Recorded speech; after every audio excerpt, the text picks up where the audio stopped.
There's been a gap, and in fact, it's a brand new mandate that was set up last year. And the issues around how people protest, for example. When should they protest? What are the rules around protesting? How should states react when people protest? Should there be rules governing protests?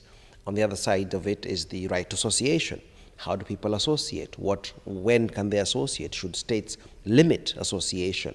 And those kinds of issues, and how practically is that done? So the idea of this mandate is to give practical and real guidelines and real flesh, if you wish, to these rights that have been, in a sense, papered over the last 50 years, and give it a new urgency.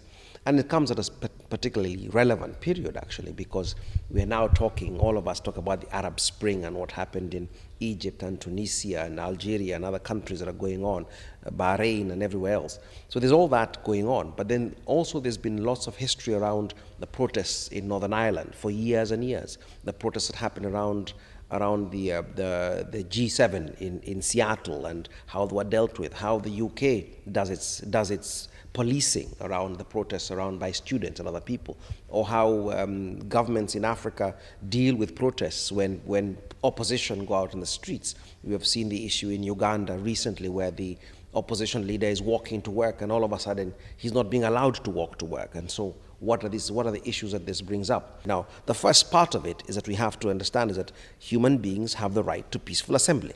That's guaranteed under international law and conventions.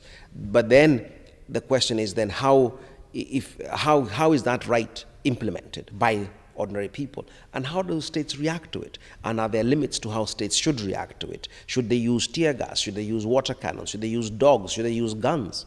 Clearly, shooting into crowds that are peacefully and not armed is clearly illegal. But the Arab Spring is important because it's given the world, in a sense, a new beginning. Again, that you can actually challenge governments without resorting to violence. And I think what the Arab Spring has taught us and should teach us is that there are other ways in which you can challenge government in a peaceful way through protests. And now it's a matter of how you organize those protests, and how it's up to us as the international community to put restrictions and very clear limitations on how states should react to these things. But it's part of the whole process, if you wish, of power